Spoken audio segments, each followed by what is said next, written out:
Welcome into the Paul Farrington Show. Paul, joined by Jack Weinberger and Robert Ziggy Ziegler at the University of Virginia for a fun Thursday episode here. Now, as we're recording, the Knicks-Celtics Game 2 is on right now. So if you hear any, by the time you're listening to this, the game will be over. Jack's quite confident it'll be a 20, 30, perhaps 40-point Celtic win. 40 plus. Yeah, he said 40 I mean, plus. I took Boston minus 10.5. Yeah, was it 10.5 tonight? That's the Wait, bet was of it 10.5? Yeah, that's the bet of the year. So by the time you're listening to this, the result will have come out. Jack will have cashed. But you might hear me every once in a while give like a little like, yes, or oh, as the game goes on. Or eyes are going to peer over here a little bit to the or eyes every once in a while will be like darting over for a second just to see. The game just started. So we're going to have today's show. We're talking about the Steelers trade. George Pickens is gone. I'm sorry, Jack. You've been one of the biggest George Pickens defenders, despite all the antics that I know. So I'm genuinely sorry that he's gone for you. He should have listened to me. I told him George Pickens was gone the second they made a move for DK. Hey, Jack's a dreamer. Jack is a dreamer, and you can't fault him for that. You can pity him. I'm a dreamer. I don't think grabbing DK and keeping Pickens is a dreamer. One would think, that we could just have two good receivers. We're also going to talk about Jim Harbaugh with a real fun quote that Ziggy is excited to elaborate on. Speaking of Ziggy elaborating, he's got this Jalen Ramsey-Packers. He's been asking to talk about this now. It's a nightmare that's playing through my head every night when I go to sleep. You've been talking about this in our group chat. We've sort of just ignored it. Did he stink now, Jalen Ramsey? No, he's great. Really?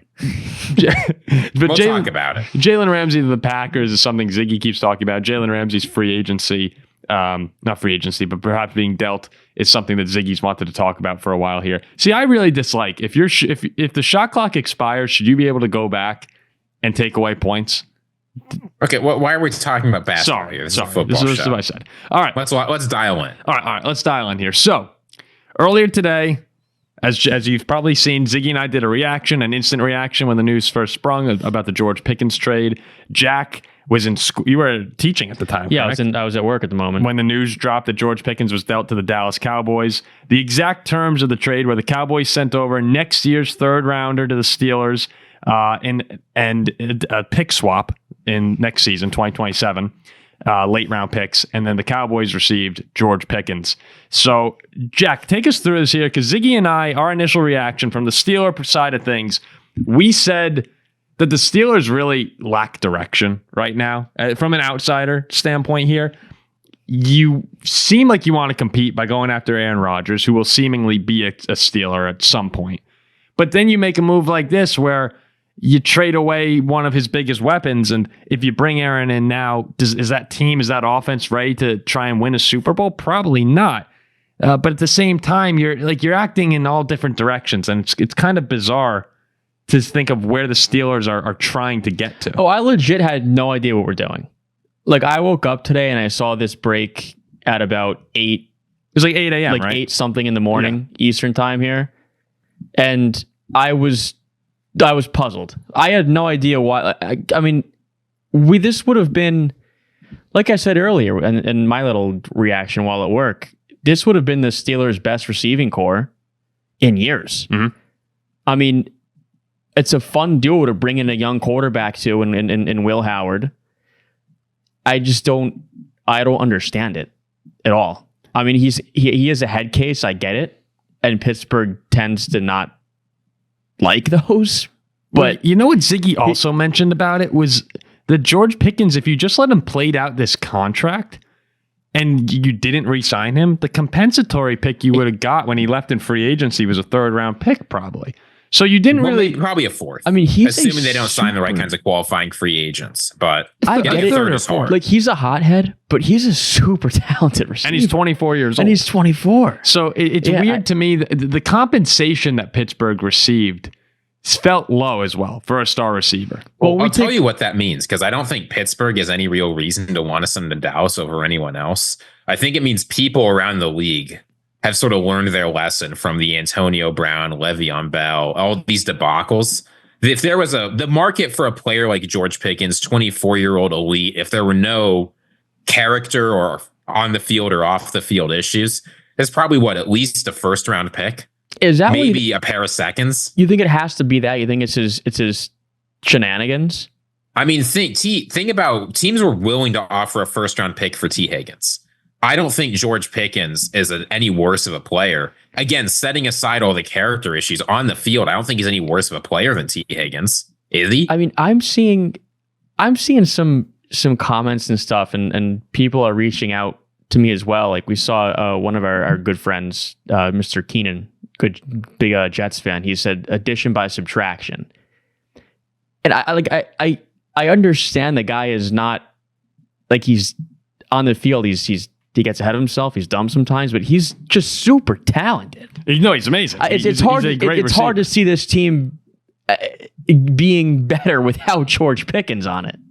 And at the end of the day, that goes back to the point I was saying in the beginning: is if you're bringing in Rodgers, you're trying to win right now, and losing George Pickens for a season, only getting a third round pick back just doesn't feel like a realistic move that aids to winning. When we take Lenore Sellers next year in the third round, we win the trade. But like who's in your receiving room right now? You have DK Metcalf, Robert Woods, Van Jefferson, Roman Wilson. Like it's. Oh, no, I'm sorry. Van Jefferson's gone now. So it's Robert Woods and DK Metcalf come in. I just don't think that's enough. Don't forget Calvin Austin. Calvin Austin's actually a good player. He's fine. We replaced Pickens with a little slightly worse Pickens. That's what we did. Yeah, some people are mad that you said that, but I don't think Pickens is better than Metcalf. I think on the field, given the age, given the injury history, I'd rather have Pickens. Yeah. But DK Metcalf is less volatile. You must admit. Like we pretty much just swapped Pickens for another Pickens, who's like not even as good. And all things considered, Pickens has been. We talked about this today. That he's been pretty consistent, and he plays all the time. Like he's a great receiver. He's a very good receiver. Every game these last years of Pickens, every game for the last freaking 26 years. Mm-hmm. But with George Pickens, I've yelled at the TV saying, "Just throw it in this guy's direction." You said that for years. I'm like, yeah, just throw it up to this guy. I'll come down and grab it. And he does. Like every time he's targeted, I feel like he catches the ball, and like that's when the offense is going well, hitting its strides, when Pickens is doing his thing. And forget Aaron Rodgers, but even let's say Will Howard.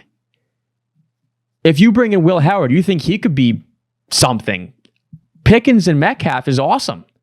But now get rid of Pickens, it makes no sense. And like Ziggy mentioned earlier when we were recording, he said, and you do it after the draft. After we take a quarterback. So now, and you didn't draft the receiver, and you don't have receivers coming in. And, I woke so it makes up, no sense. I woke up and I had no idea what Jack's little brother, Jeff must have been pissed. He just was kind of like mind boggled as well. He's like, why? Like, what's going on? Yeah, we're kind of with you, Ziggy. I know that you were talking earlier today when we were breaking down the trade. Are you as mind boggled as Jack is? I'm not as mind boggled just because I have not over the years come to expect competency from this Pittsburgh front office. I haven't liked a lot of the moves they've made of how they've handled their team. The difference of this move, I think, is this doesn't feel like them trying to grasp for relevance. Mm-hmm. If they're moving on from Pickens, they're saying, we don't think he's getting a big deal. We want the pick next year rather than in 2027. We don't want to play the compensatory pick game. And they're not adding Aaron Rodgers. I think this makes sense. I can at least see what they're going for. Right, you're saying, look, we're moving on. We want to see what we've gotten. Will Howard, DK Metcalf. We think he's a better character person, whatever. But if you're signing Aaron Rodgers, this doesn't make sense. Mm-hmm. So if you're moving off Pickens, you're sort of shopping TJ Watt. You're willing to transition. And in particular, if you want an excuse to fire Mike Tomlin when he doesn't mail in a winning record next year of this roster, great. Makes sense. I understand. If they bring in Aaron Rodgers, which they're probably going to, I'm going to throw up my hands and be confused. But they're going to bring in Rodgers. That is going to happen. I'm confused anyway.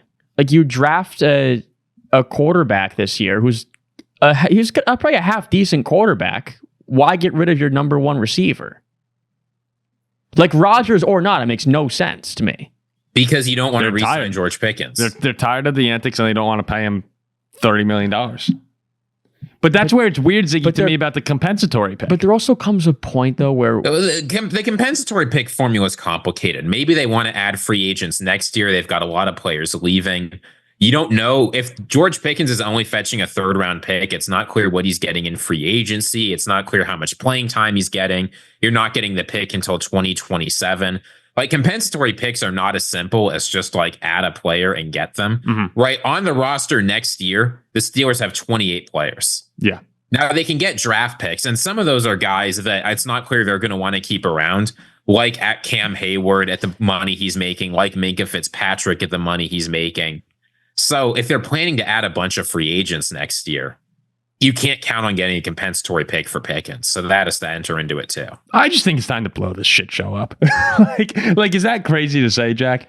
You have this team, and I understand that people always want to win now, try and win now, stay competitive, but it's just like it's at some the worst point, roster the Steelers have had in 20 years. At some point, it's like they're the Pittsburgh Steelers. Well, I mean, getting rid of Pickens says that they believe they have no chance to do anything. They're I trying don't to know if that's avoid becoming true. the New Orleans Saints. I'm sorry. They're trying to avoid becoming the Saints. It's just why they're blowing everything up. I respect that at least. Are they? I don't know. I move TJ Watt, move on from this. Stop clinging to the past. You don't want to be the Saints. But I don't think that you blow things up when you're a team who's made the playoffs and now you get better. But that's why it's a team who's made the playoffs and you get DK Metcalf. Well, yeah. How close is this team to Kansas City, to Baltimore, to Buffalo? I think maybe they've gotten a little bit better, but they did not close that gap because this defense is getting older and worse every single year. Yeah, and I don't think it helps you in any way to get rid of your superstar receiver. If you don't want to re-sign George Pickens and you're trying to move on to the future, I can see what they're doing. Maybe they wind up going after. And now I know these names aren't going to make Jack very happy here, but Lazard. I've seen Lazard, but who's around? Keenan Allen, Amari Cooper, Gabe Davis was released. Maybe one of them can come in and be decent. Like it's a disappointing move for Steelers fans who wanted to see Rodgers with Pickens and Metcalf and believed if you believed Aaron Rodgers or if you think he has a year left in him and can stay upright behind the Steelers offensive line, then yeah, you were expecting to compete this season. Losing Pickens with the lack of weapons they already have, to me, it just makes it really hard. I was thinking Will Howard with Pickens and Metcalf. So we'll see what happens. Real quick, as far as the Cowboys go, I keep seeing people saying, here's what I'm seeing, is that people in general are saying that other people need to stop overreacting to the Cowboys offense being really good. The Cowboys are going to be amazing. I think I'm with you. I think that they're going to be incredible. I think that you can't understate how important a stud receiver coming in, like they change rooms. I mean, remember Stephon Diggs going to Buffalo? Completely changed that Bills offense. George Pickens is not quite, to me, on that Stephon Diggs level when he went, but he's close. Are also a much better offense coming in. Yeah, like Pickens right now is the number 2 receiver with one of the best receivers ever. And they got, remember the Texas running back Jaden Blue is on their roster. They drafted him. They're going to be incredible. Like, I think this Cowboys, now it all comes down to Dak Prescott at the end of the day. Dak's good. But I think Dak Prescott's good. I agree with Dak. Yeah, he's 1 year removed from 4,500 yards, 36 touchdowns, 9 interceptions. I mean, he can play ball. Dallas has been regular season merchants all these years. Mm-hmm. And we've been saying they lack that second receiver. Like Lamb will have 370 yards and three touchdowns, and now they have a top 5 number 2 in the league. Yeah, like I mean, if you can check, like Pickens has stepped up in the playoffs with the Steelers. Even though the games have been disastrous, Pickens has played well in those playoffs. I think Pickens is awesome. It's a game changing move from the Cowboys. Now we'll see what happens. Whether Pickens gets the contract extension early, like in this offseason, or all the reporting says he doesn't want one. I know. Well, you know what? If he goes out and balls out, and all these receiver contracts are happening, he's going to get paid more money if he's great. So if you have a hungry George Pickens coming in, someone who wants to get paid like one of the best receivers in the league, I think the Dallas offense will be very, very good. And then now it's just a matter of that defense stepping up. And look, every single year, we come into the off seasons and you have last year's biases kind of weighing on you. But if the Cowboys come out and beat someone like 40 to 10 in week 1, you're going to get more people paying attention to them as a legitimate contender in the NFC. It's tough being in the NFC East with the Eagles and Commanders right there. But Dallas is good. And Dak Prescott being good will turn that team around very quickly. What's amazing is the Cowboys, I mean, they've got George Pickens and CeeDee Lamb, and they only barely have the best wide receivers in the division. Yeah, that's how loaded. And they don't have Saquon Barkley. Yeah. Yeah, they might not have the best skill position players in the division because there's the Eagles. I mean, the Giants, they've got Neighbors, who's probably the best receiver in the whole division. Nah, it's the Commanders. No, not over CeeDee Lamb. Not over Lamb. Not over Brown. Neighbors is going to have a better I don't even know. I don't like you could argue McLaurin is up there too. Like Neighbors. I don't think Neighbors is over Brown or Lamb. Yeah, no way. He will be at the end of next year. I think Pickens could wind up being up there. Like, I think Pickens is just as good as Malik Neighbors. It's gonna be a fun year for Cowboys fans. I think it's a great Malik Neighbors in his rookie year had a much better season than Pickens has ever had, with nobody throwing him the ball. We also don't throw the ball. We just hand it off on 3rd and 9. So would it surprise anyone if Dallas won the NFC East? No, it would surprise me. I think I still have them 3rd odds on, but I think they now I see how it's possible. The path is there. The path is there. I wouldn't be shocked at all. Like I'm still on the Eagles. You're still on the Eagles. Yes, I'm still on the Eagles. But I'm on the Commanders. Yeah, I think it's a good division. I think Dallas will finish 2nd ahead of the Commanders. This could be the best division of football next year. It could be last year's NFC North. You never know. It could. It could be. I think the Giants they're pretty bad, but yeah, we'll see. They're the best quarterback in the league. Do you think yeah? Oh yeah, I forgot about. All right, let's move on here. So Ziggy, you mentioned that Jim Harbaugh had the quote on the Rich Eisen show. He came out and said, "I woke up the other day and said, I got to get Justin Herbert to the Hall of Fame. Must get Justin Herbert to the Hall of Fame. It's one of those things you wake up at 3:30, 4 in the morning. Sometimes that's when your best ideas come." Well, I think that would be a pretty good idea for the coach of Justin Herbert's team. Yeah, why haven't any of the Chargers coaches before then thought of that? Why don't most coaches in the league wake up in the middle of the night and say, we got to get our guy to the Hall of Fame? I think Jim Harbaugh might be the only coach in the NFL who wakes up in the middle of the night after some nightmare thinking, I got to get my quarterback into the Hall of Fame. So he has that thought, shortly after the draft, and they had a chance to get Matthew Golden there, and they took a running back. Yeah. And now he wants to get Justin Herbert to the Hall of Fame. And then he goes, and I love Harbaugh too. I think half of this is a little tongue in cheek, but not really with Jim Harbaugh. You have a nice tongue. Thank you. He feels good on my cheek. But jeez. You kind of process that. That would mean winning a couple Super Bowls, and a lot of people would benefit from that. That's a worthy goal, and I think it's necessary. We get him surrounded with as many good football players to his level as possible. So, the Chargers, you like Trey Harris, their 2nd round pick. I do, yes. I do like him. He's very good. So they add Trey Harris. They add Omarion Hampton. They add Najee Harris. It's been a decent offseason in terms of adding weapons. I know you don't like Najee, but he's not bad in a 1-2 punch with Hampton. No, he's awful. You don't hate Najee. Najee consistently runs for 1,000 yards. No, he's so bad. So, but I do love Trey Harris, and outside of Najee, they did well. I do think when you reflect on Justin Herbert, though, and this upcoming season, we always talk about the best quarterbacks in the National Football League. And you have, of course, everyone has the 4, right? Right now it's the 4, Burrow, Lamar, Mahomes, and Josh Allen.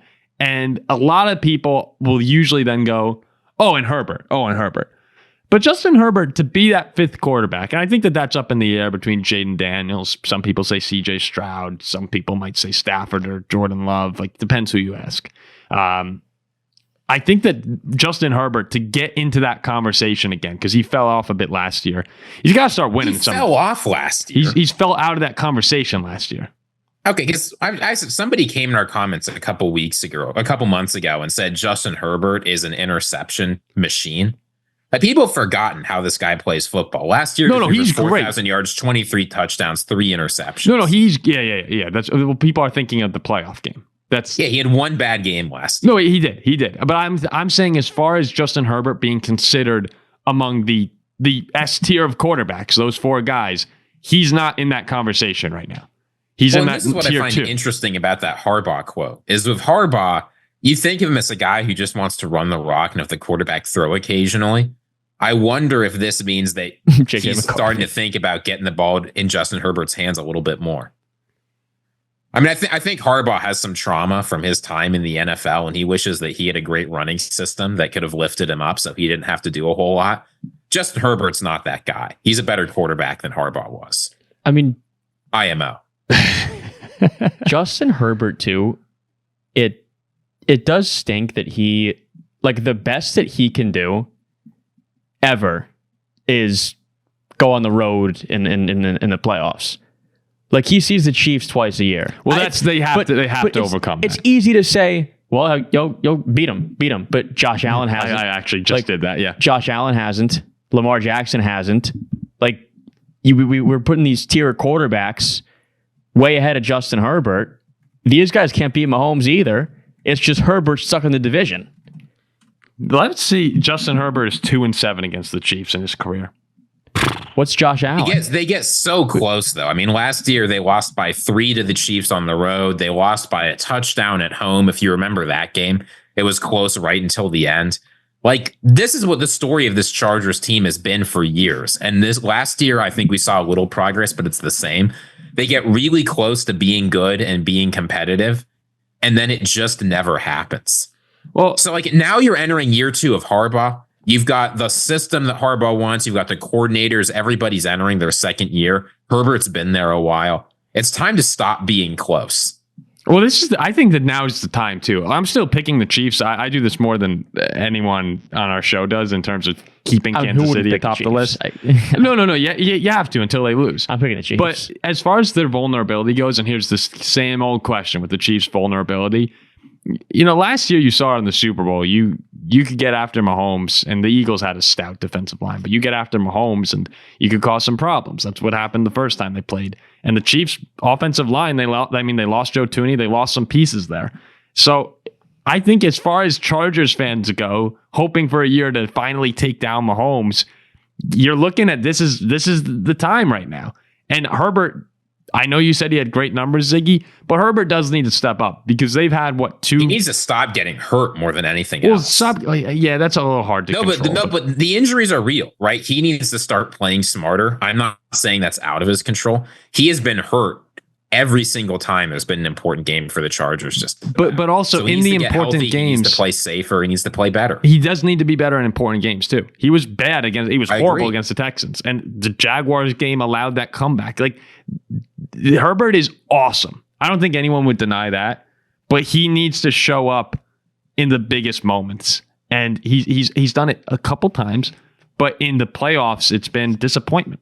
Well, that to me is like the main chink on his armor, like the things that people remember is, I mean, the most casual NFL fans will tune in and watch the playoffs, and they see Justin Herbert. What did he throw? Did he have 4 interceptions? They see him. Yeah. In a lot of, like, people were picking the Chargers to win that game. A lot of people, and he was flat out horrible.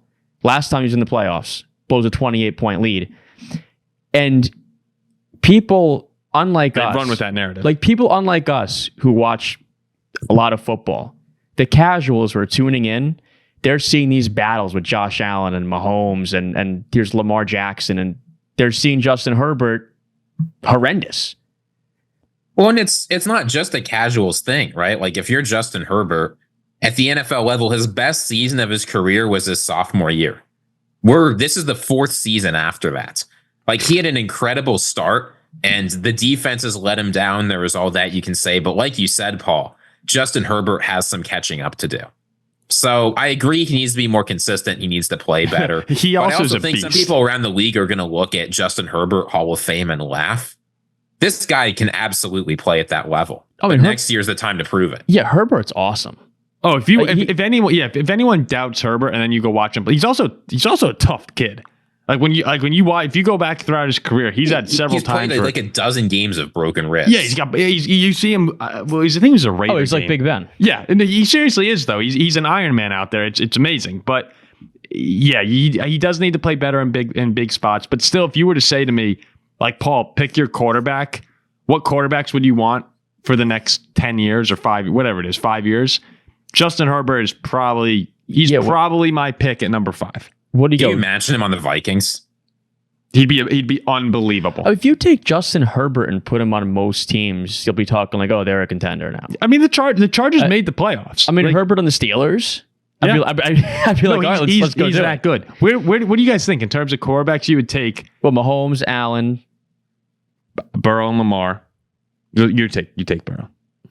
You would take Burrow. I take Lamar. I don't know. I mean, it's hard to discount guys like Jalen Hurts and Jaden Daniels, Jaden Daniels in his career is already had more success than Herbert ever has. Jalen Hurts has won a Super Bowl. No, Hurts is awesome. He's not above Stafford Herbert. has won a Super Bowl. Not for the next 5 years, though. I said for the next 5 years. I would take Herbert over Joe Burrow. I'm taking Jalen Hurts and Jaden Daniels next 5 years until Herbert shows me a little bit more. Not Jaden Daniels, no way. Jaden Daniels has already Daniels done better in the playoffs than Justin Herbert has in 5 seasons. Yeah, the sophomore slump's loading. I think I'd put Herbert at 5. And then I'd have... Who do you have? You have Jaden Daniels. I put him you have at Next year, Justin Herbert needs to prove he's not the 3rd best quarterback in his division next year. But I think there's a lot of quarterbacks who have a lot to prove next year. Now, you could forget about Burrow and Allen coming back for revenge. Their goal is win the Super Bowl. They've proven that they're great quarterbacks. I'd imagine Justin Herbert with Jamar Chase. It'd be unreal. He'd be better than Burrow. Keenan Allen was.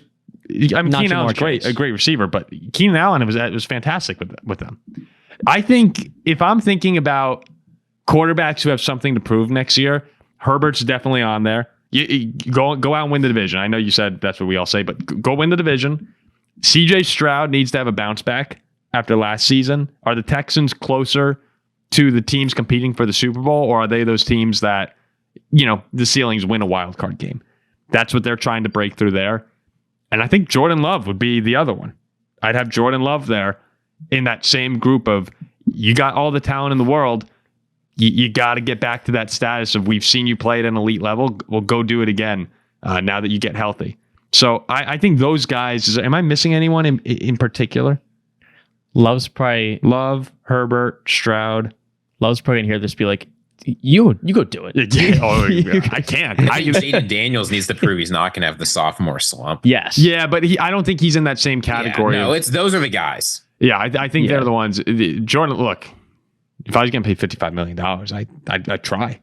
I'd try really hard. If I was getting paid $55 million, I probably wouldn't. Yeah, same. I would not.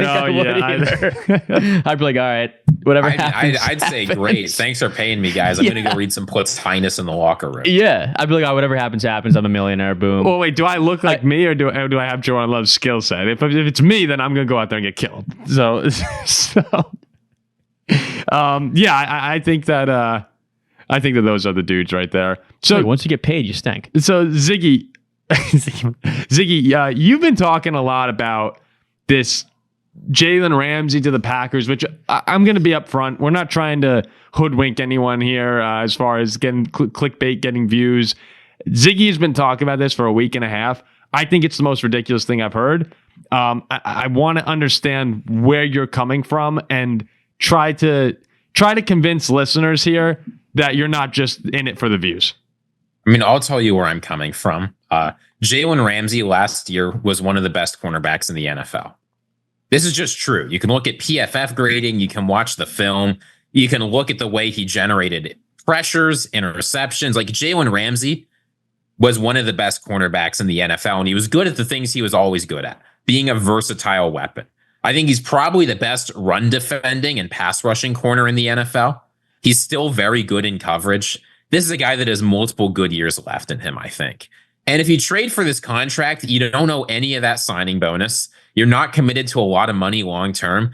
You can easily just take him and pay him a not crazy rate. His salary this year's going to cost you about $5 or $6 million. Next year, it'll cost you maybe 15. Not like the crazy amount of money we're seeing some corners get around the NFL. Now, if you're the Green Bay Packers, how many times have we said this? They want stars on defense. They want impact players. They want players who can be versatile and fit in great to that Jeff Hafley defense. A cornerback who can do it all: run defense, pass rush, interceptions, coverage. Jalen Ramsey at his star position would fit in great into this defense. You need stars. You've got the money this year. Jair Alexander, a resolution has been reached, whatever that means. But it's still unclear whether he's going to be around. He's not doing workouts. Cut Jair, say see ya. Bring in Jalen Ramsey for the same amount of money. He's a much better player. Well, what will it cost you to trade for Ramsey? Given that nobody has traded for Jalen Ramsey at this point, I don't think the draft capital will be exorbitant. I think you get him for a couple 8-round picks. No, he's not a cold weather player though. He's not a Green Bay Packer. I mean, he's played at Florida State, Jacksonville, Miami. He'd fold in January in the playoffs, and most Packer fans would agree they don't want him. Most Packer fans don't seem to be interested if at all. you've played your whole life in Florida and you come to Green Bay and it's a frozen tundra up there in playoff time, you don't want that. Jair played, he's in Louisville. Played in Green Bay for a while now. He's used to the cold weather. Louisville gets cold, right? Kentucky? I mean, yeah. It's not Wisconsin. It's cold. It's colder than Florida. It's colder than Florida. Yeah, colder than Florida. I was trying to back up your point. Yeah, but I think Ziggy. I actually understand what you're saying. If you're a Packers fan and they make a move for Jair and trade a couple late round picks, or let's say they trade a third, even is that insane? A third. If you make that move, your team gets way better.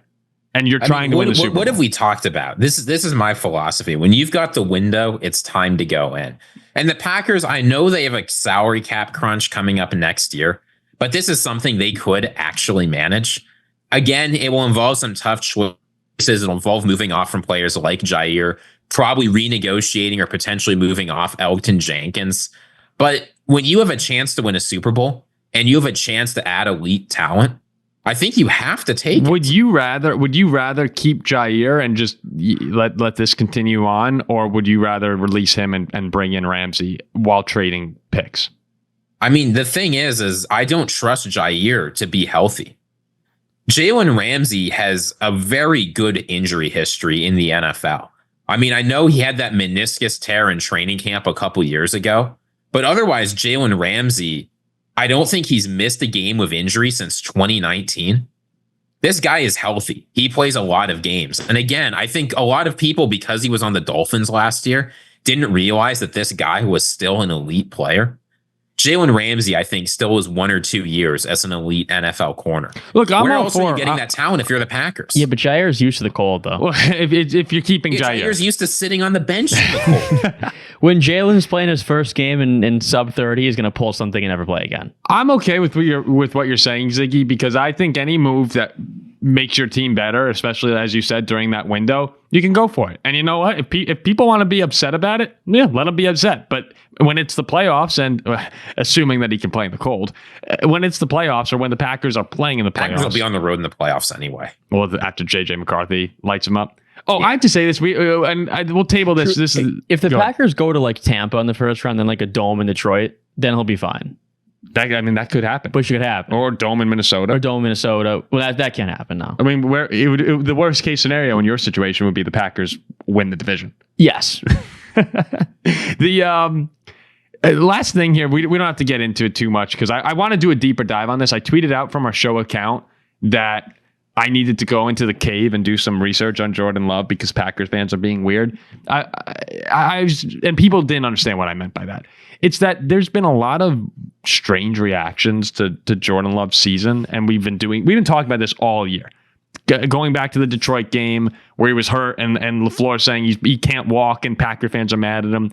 This is what I mean is I need to go back and watch his entire season again because maybe I'm forgetting something.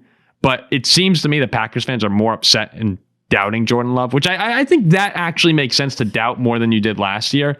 But the degree of how upset people have been at times, and maybe I'm overreacting to the few and not the majority. But it's perplexing me that Packer fans are so upset with Love. Well, I last we year, don't really need to get into it that much, but they really going into last season. We were talking about the Packers, and they probably thought the same thing. We're going to win this division and win the freaking Super Bowl. Yeah. And they had 11 wins, but they wanted 14-15 in the division championship. It was a big letdown year, even though they had 11 wins, which is crazy to say. It was, but they wanted to win a Super Bowl. That's it. I think that's what it is. Is last year they were coming off the high of the run into the 49er game, and they all believed. And this year they kind of stank at the final 3 games against the Lions, Vikings, and Eagles, and we're left with the sour taste in their mouth. Yeah. So I think that's just carrying over. We're going to get into it more later, but I think Jordan Love is going to bounce back pretty big this year. He has to. Yeah, no, he does. I mean, at this point, the sample size of mediocre or bad Jordan Love is 3 halves of a season, and the sample size of elite Jordan Love is 1 half of a season. So if he wants to show that he's the elite guy, which again, this is just true. When you take on the elite money, you get elite expectations. This, I think, is part of why fans are upset. They're saying like these early years were supposed to be the low cap hit years because we have to pay him 50, 60 million a year down the line. Jordan Love has played more bad or mediocre football in Green Bay than good football. And you can bring out your reasons. And there are valid reasons for all of it. You can say first half, it was the rookie receivers. All of them were struggling. It was the injuries last year. But at a certain point, people just want to see their quarterback play good football. I think that's a great... How are we going to feel if JJ McCarthy comes out, is like semi-injured and has a bad season? I think that's a great point, Ziggy. That is probably actually what I'm hanging on to too much when I'm talking about the Packers, is that Jordan Love was so good for that stretch that it that got him maybe it was a Ryan Tannehill-esque stretch. It gave him a $55 million a year contract. He was so good during that stretch that in my mind, I'm like, yeah, he's a top 10 quarterback. And the majority of his time, he has struggled. But this is it now. This is Green Bay's first time drafting a receiver in the first round. How many years? Exactly. That's what I'm thinking too. 22, something like that. So now there is legitimately no excuse. Like now you have Matthew Golden, a first round receiver for the first time in 2 decades. Now you got to go get it. That's the thing that everybody's starting to talk about now, which is we've been talking about Caleb Williams all offseason in the NFC North as no excuses, ready to go. Jordan Love is in that same boat. They just gave Aaron Banks a league-leading contract, even though he's a mediocre left guard because they're so desperate. Well, and I think Jordan Love is good enough. Like, I think he's going to have a great year. I don't know if I need to think on it more, but I think he is on that list of guys that I wouldn't be shocked if I'd be a little surprised, but I wouldn't be stunned if he won, like if he was in MVP conversations. Like he's good enough for that, and I think he's going to have a great year. I mean, Golden, Reed, and Wicks can get it done. That's a good receiving core. And Josh Jacobs. That's a good receiving core. I do think that the Packers are in a nice spot here, but the expectation now, it really is you got to go win. Mm-hmm. And if injuries come again, or if the receivers are dropping again, those are excuses. But I think they're going to be excuses Packer fans are going to be tired of hearing because they're already fed up. You have to make the championship game. No, I think that's what the expectations are. I think it's win the division or don't win the division. Either way, I think that Packers fans will not be happy because if you don't make the championship game, you're not doing better than Jordan Love's first season. The expectation. What's the expectation? Well, there's a difference in what the expectation should be. I think the hope is like you're hopeful you could get to the NFC Championship. I even think you're hopeful to win the division. Go on the road, win one playoff game. There's a difference in expectation, like what it should be versus what Packers fans think it is. I think they want to go to the NFC Championship. Obviously, they want that's a goal is, hey, can we get to this spot? But to say that's Packers the expectation, fans, I think they expect that. Really? I mean, last year they were in the divisional round. Well, no, last year they lost in the wild card. The year before that. They won the wild card game, made it to the divisional round. It was a close game. Is that an unfair expectation to say the Packers, the expectation is NFC Championship game when they haven't won their division in years? But then why be so upset when you lose in the wild card round? That's what I'm saying. I'm saying that I'm saying there's a difference. Internally, they're expecting championship game. The fans are expecting championship game. Yeah. There's a difference in what they should be versus what the expectations are for them. Okay. What do you think they should be, Ziggy? The championship game should be the expectation. You don't think that should be the expectation? I think it should be winning the division. I think winning the division is it too. I think that's what it should be as well. They're tired of regular season stuff. But the team keeps improving around Jordan Love. But again, I said it. There's a cap crunch next year. But this is your year. This is it. You have to win now. What comes with that, Ziggy, is if they win the division, then you're expected to win your first game. Then you expect to go to the championship game, most likely. I mean, with seeding and TBD. So here's the thing: if they don't win it, if they don't make it to the championship game, internally and externally, they're going to be very disappointed. That means it's the expectation. Yeah, maybe he's right. I think it's their expectation. Compared to the Vikings, if we win the division and win a playoff game, or we just win a playoff game, we won't be disappointed. We'll be happy. I'll be thrilled. My expectation is to win like 7 games or 8 games. there's a difference in most expectations versus what fans are expecting. Of your team. Yes. Internally, the expectation, I guarantee you, is championship game or better. Well, here's the Amongst thing. Green Bay fans, This is where it gets And that's what interesting internally because means, I'm yeah. clearly not a Packers fan, and I say the expectation should be division. You're not a Packers fan, and you clearly say the expectation should be just try and win the division. Ziggy over here is claiming that fans have higher expectations than the ordinary person, and he's out here saying, oh, they should be in the championship game when they haven't really sniffed the division title for 2 years now. It's true. Just saying. Just throwing that out there. Just throwing that out there. All right, let's wrap. Let's We wrap. can stop with the That was not conspiracy supposed to be. theories. Yeah. That was offensive, Paul. I want an apology. Yeah, I'm sorry. That was too much from me. That's on me. I take that one. We asked the zoologist, Jack, about the. Let's end the show. I want to watch the end of the game. All right, we'll watch this game. 40-30 right now. Not looking good for the Knicks. Not looking good. All right, we'll wrap it up there. We appreciate everyone for listening to this show. Before we go on another tangent, didn't I just say this is the last segment, and then we just talk for 10 minutes about the expectations of a team that none of us like. So we'll wrap it up here, and we'll see you next week. We'll be back, and we'll do our power rankings when producer Zach. Feel better, producer Zach, by the way, when producer Zach gets back.